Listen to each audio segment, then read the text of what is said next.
Assalamualaikum dan selamat pagi kepada semua. Selamat datang ke kelas PJPK Cikgu Zawawi. Hari ini kita akan belajar mata pelajaran pendidikan kesihatan. Topik kita pada hari ini ialah di bawah unit 11, penjagaan dan keselamatan diri. Kamu boleh buka buku teks pada muka surat 73. Pada gambar rajah muka surat ini menunjukkan aspek pendidikan, kesihatan reproduktif dan sosial peers yang akan kamu belajar pada tahun 5. Ada 7 semuanya. Saya akan terangkan satu persatu. Yang pertama ialah berkenaan konflik dan stres dalam keluarga. Yang kedua, persahabatan. Yang ketiga, penderaan dalam keluarga. Yang keempat, penyalahgunaan bahan inhalan. Yang kelima, sistem reproduktif manusia. Yang keenam, pengaruh rakan sebaya. Dan yang ketujuh, penyakit dalam kehidupan harian. Hari ini kamu akan belajar satu aspek terlebih dahulu, iaitu berkaitan dengan sistem reproduktif manusia. Okey, cikgu akan teruskan dengan sistem reproduktif manusia seperti yang kamu belajar sebelum ini. Sistem reproduktif manusia sangat istimewa kerana membolehkan manusia meneruskan zuriat mereka. Okey, zuriat adalah anak ataupun penyambung generasi. Okey, sistem reproduktif lelaki berbeza dengan sistem reproduktif perempuan. Kedua-dua sistem reproduktif ini akan matang apabila kanak-kanak lelaki dan perempuan mencapai akil baligh. Akil baligh kamu dah belajar sebelum ini, di mana akil baligh adalah di mana kamu sudah mengalami perubahan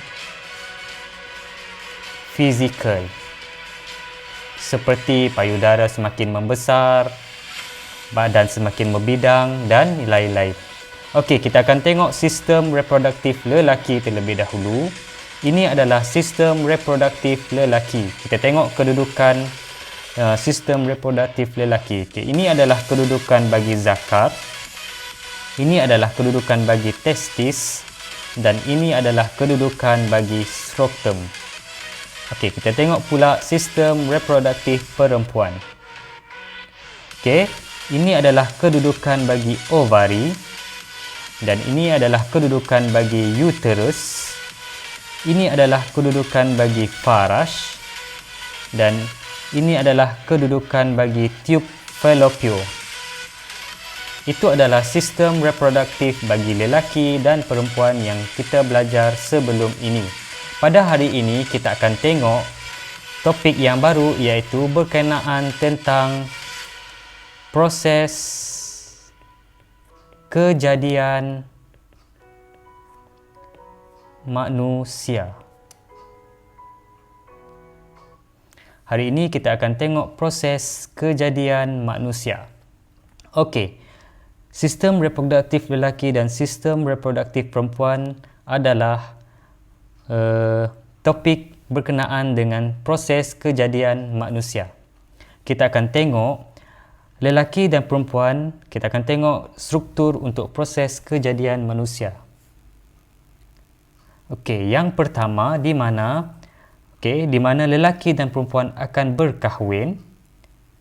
Okey, selepas berkahwin akan berlaku proses kejadian manusia. Kita akan tengok satu persatu.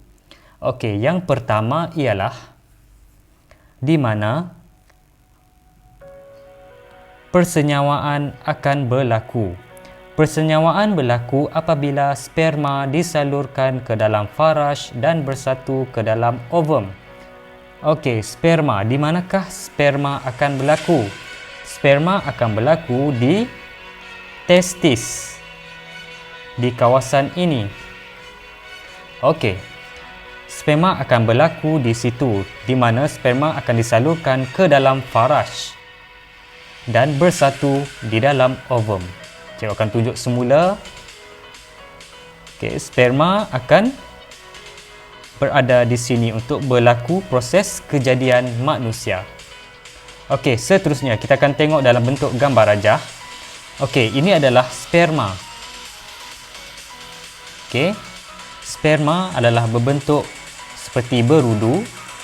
Okey, itu adalah bentuk sperma di mana sperma berlaku di sistem reproduktif lelaki dan ini adalah ovum. Ovum adalah untuk perempuan. Sperma tadi adalah lelaki. Proses kejadian manusia yang pertama ialah berlaku tadi persenyawaan di mana sperma dan ovum akan bertemu. Kemudian akan berlaku proses pembesaran janin. Pencantuman sperma dan ovum akan menghasilkan satu sel. Sel ini akan berganda menjadi 2, 4, 8 dan seterusnya. Berbentuk zygote. Okey, ini adalah perkataan baru, zygote. Zygote akan melekat di dinding uterus. Okey, kita akan tengok balik uterus di mana? Okey, uterus di bahagian ini. Di situ akan berlaku zygote. Okey, kita tengok bentuk zygote dalam bentuk gambar rajah. Ini tadi adalah bentuk sel yang akan menjadi zygote. Ini sel 1 menjadi 2, menjadi 4 dan menjadi 8 dan seterusnya. Okey, seterusnya zygote akan membesar dan menjadi embrio. Okey, ini adalah bentuk bagi embrio. Ini adalah embrio. Selepas itu, embrio membesar menjadi fetus. Okey, ini adalah bentuk fetus. Okey, embrio akan membesar menjadi fetus. Di mana yang pertama tadi kamu akan tengok sel. Selepas jadi sel, dia akan jadi zygote. Selepas zygote akan jadi embrio. Selepas embrio akan jadi fetus. Itu adalah proses yang kedua, iaitu proses pembesaran janin. Dan yang terakhir di mana akan berlaku proses kelahiran. Okay, kita tengok gambar rajah ini, ada seorang ibu dan sedang mengandung. Fetus akan membesar di dalam uterus ibu. Fetus akan membesar di dalam uterus ibu selama lebih kurang 9 bulan sebelum dilahirkan. Fetus itu akan membesar dan akan berlakunya kelahiran. Itu adalah proses kejadian manusia. Okey, seterusnya cikgu akan tunjuk proses kejadian manusia dalam bentuk video 3 dimensi.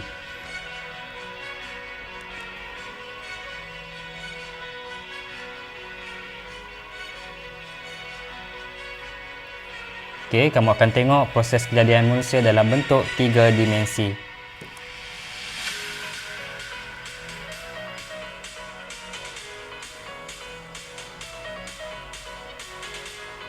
Ini adalah proses persenyawaan yang akan berlaku di mana sperma akan masuk ke dalam ovum.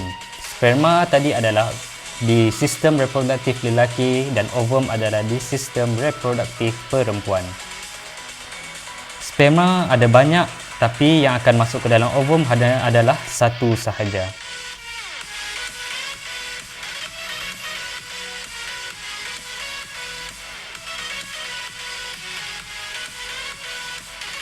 Okey, itu adalah sperma yang berbentuk berudu dan itu adalah ovum.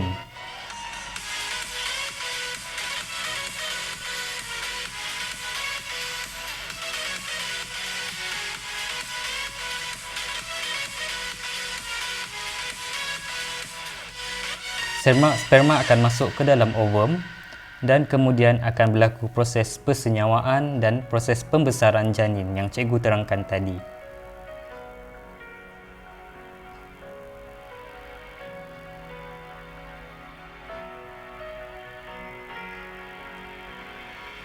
Yang ini ada tadi sel tadi yang cikgu terangkan tadi akan berbentuk sel dan sel itu akan membesar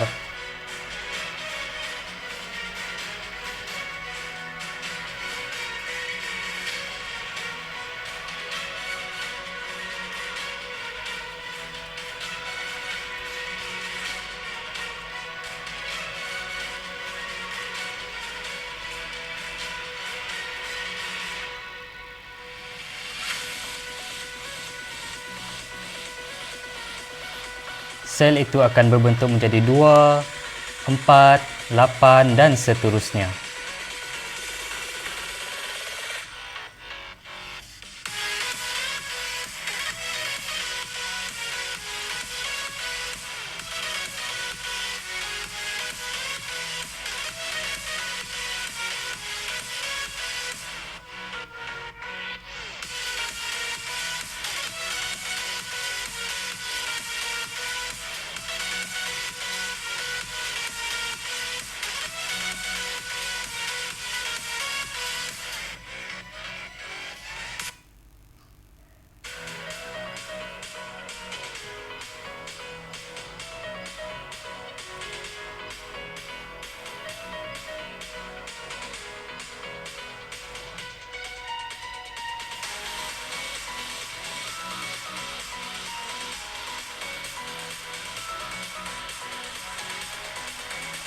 Sel tadi akan membentuk zygote dan zygote akan membentuk embrio dan embrio akan berbentuk uterus.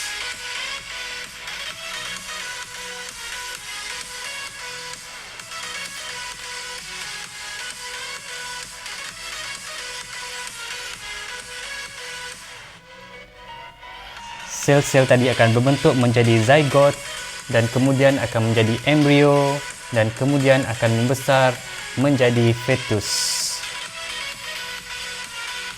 Di situ akan berlaku proses kejadian manusia.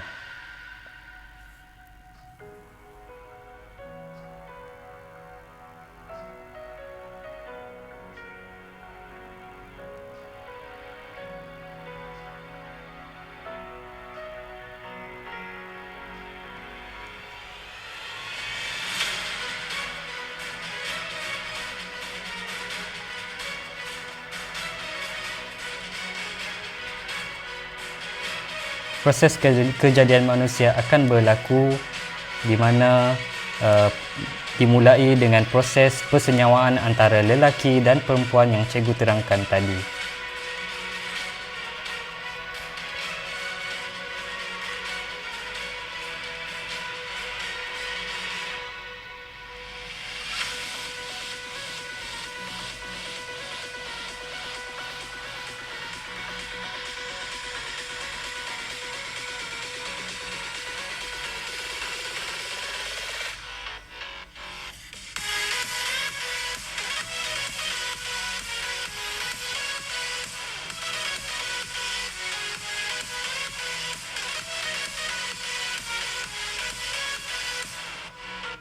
Dan seorang bayi akan dilahirkan.